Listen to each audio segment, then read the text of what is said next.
Պատգամավորական մանդատը տարբեր իմաստներ եւ նշանակություն ունի հասարակական ընկալումներում։ Ոմանց համար այն իշխանական շարքերում առաջ շարժվելու, մյուսների համար պատասխանատվությունից շրջվելու միջոց է։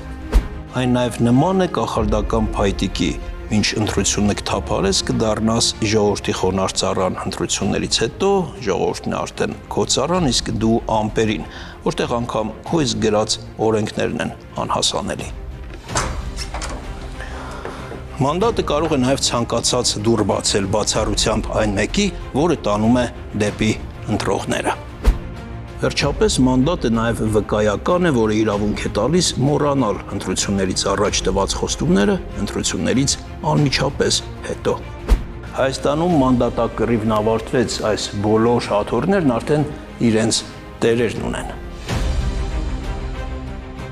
Վաղուց էր հայտնի, որ ընդդիմությունը մանդատները վերցնելու է, համենայն դեպս վերլուծաբանների մեծ մասը հենց այս պնդումն է անում։ Հարևան Վրաստանի հետ համեմատությունն այս պարագայում ճիշտ չէ, նշում է Թբիլիսիում աշխատող միջազգային հարաբերությունների մասնագետ Գեորգի Թումասյանը։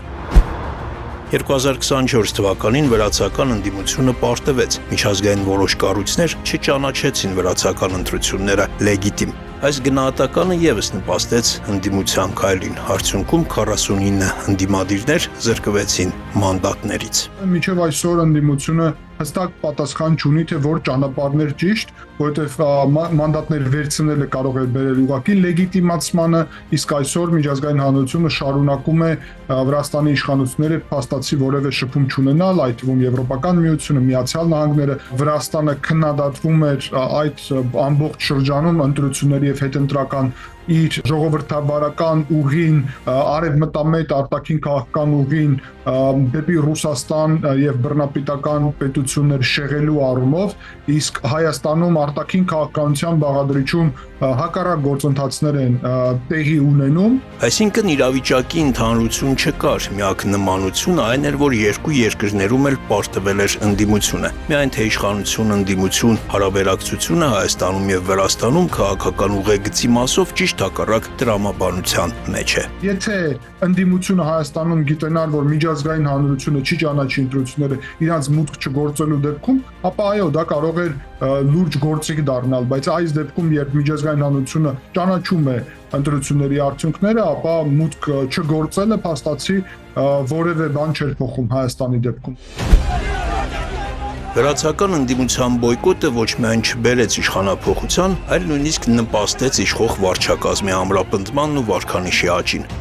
Ամեն դեպքում նկատենք, որ տարբեր քաղաքական հայացքներ ունեցող հայկական ու վրացական իշխանությունները պահում են բարձր հարաբերություններ։ Վրաստանի վարչապետը ընտրությունների ավարտից ընդամենը մի քանի ժամ հետո շնորհավորեց Հայաստանում իշխող կուսակցությանը, ոգևորվեց նաև վրացական ընդդիմությունը։ Ընդդիմությունը Վրաստանում ժողովրդավար եւ արևմտամետ համարում է, որ Հայաստանում ժողովրդավար եւ արևմտամետ քաղաքական դաշտի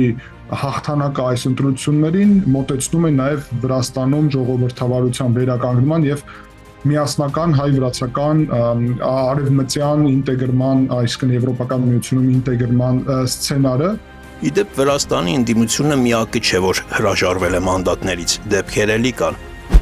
2005-ին Վենեսուելայում ընդդիմադիր կոալիցիան բոյկոտեց խորհրդարանական ընտրությունները, որի արդյունքում ձևավորվեց ամբողջովին միակուսակցական օրենսդիր մարմին։ Չեռնոգորիայում 2016-ի ընտրություններից հետո ընդդիմադիր դաշինքները բոյկոտեցին, բայց ավելի ուշ վերադարձան խորհրդարան։ Թուրքիայում 2011-ին հանրապետական ժողովրդական կուսակցության падգամավորները հրաժարվեցին երթվել իրենց մի քանի համախոհների ձերբակալության պատճառով, բայց հետագայում նորից վերադարձան օրենսդիր մարմին։ Ալբանիայում 2019 թվականին ընդդիմադիր կուսակցությունները արմատական քայլ ձեռնարկեցին, կոլեկտիվ կերպով հրաժարվելով խորհրդարանական մանդատներից, ինչը լայնածավալ քաղաքական ճգնաժամ առաջացրեց։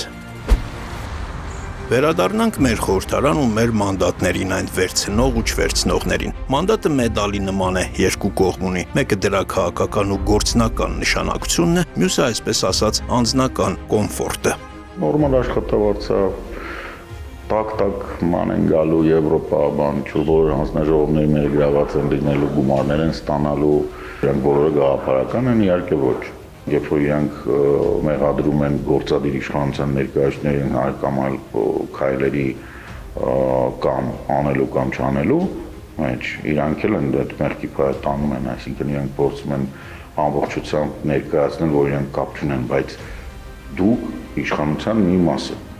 ազգային ժողովում, երբ որ դու գալիս ես ընտրվում ես, հետո մանդատներից հրաժարվում ես, դու իշխանության մի մաս ես եւ հրաժարվում ես մանդատից։ Okay, դա դասալիկության նման մի բան է։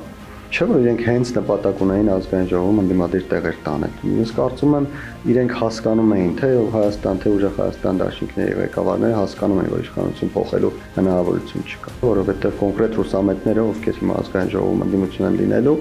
նրանք չունեն ժողովրդի զանգվածներ, ովքեր կարող են դուրս գալ եւ ցանցային պայքար մղել։ Օրերս ուժեղ Հայաստան դաշինքի նախընտրական ցուցակի առաջին համարը Նարեկ Կարապետյանը իր Facebook-յան ուղիղ եթերում պատասխանում էր քաղաքացիներից մեկի հարցին, որի բովանդակությունը պարզ էր նույնիսկ առանց այն լսելու։ Սիրելի հայրենակիցներ, մանդատը մեզ ինչ ա տալիս, ինձ ինչ ա տալի, իմ ընկերներին ինչ ա տալիս,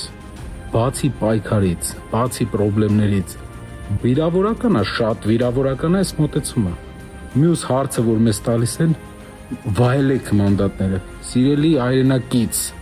այդտեղ վայելելու բան չկա։ Դա ուղղակի տոմս է դեպի կալանավայր։ Իսկ ինչու մտնել ոչինչ չտվող մանդատի այդքան ծանր բեռի տակ։ Այստեղ ամենագլխավոր պատասխանը ընդդիմության։ Ո՞վ է սխմելու կնոպկեն, որ էսի գնա։ Ո՞վ է այս մարդկանց ճամփելու, ո՞վ է ազգային ժողովում սխմելու կնոպկեն։ Բարև ձեզ, պարոն Կարապետյան։ Մեր եթերում արդեն Նարեկ Կարապետյանը հանգամանալից բացատրեց, թե ինչի համար են մանդատները եւ որն է իրենց քաղաքական ուժի գլխավոր առաքելությունը։ Պաշտոնը այդքան հետաքրքիր չէ մեզ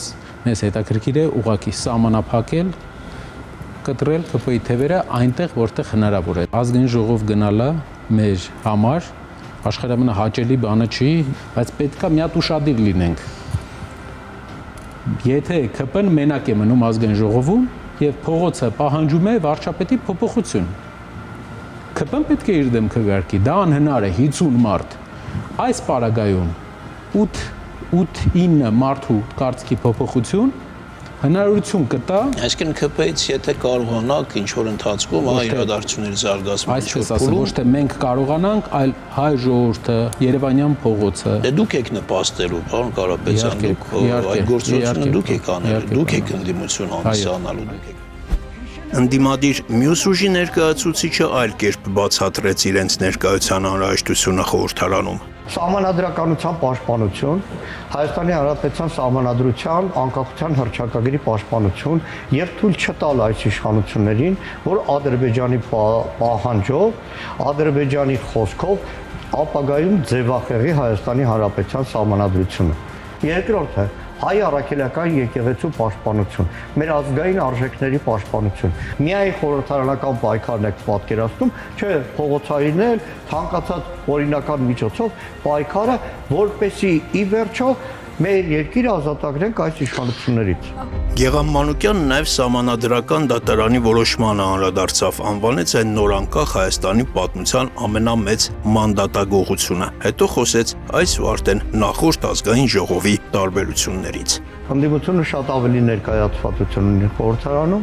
եւ երկրորդը քաղաքացիական պայմանագիրը ունի սահմանադրական մեծամասնություն, որը էապես ազդում են բոլոր գործիքների կիրառման վրա, որ քաղաքացիական պայմանագիրը անցնող 5 տարիներին կիրառել է։ Սա ընդդիմադիր падգամավորի գնահատականներ կամ այսպես ասենք հայացք ներսից։ Իսկ դրսից ինչպիսին է Երևանու խորհրդարանը, այն լինելու է նոր թե նույն որակի։ Այստեղ արդեն հարցը падգամավորների նաև պահվածքի ու վարքագծի մասին է։ Նույն անվորակության, նույն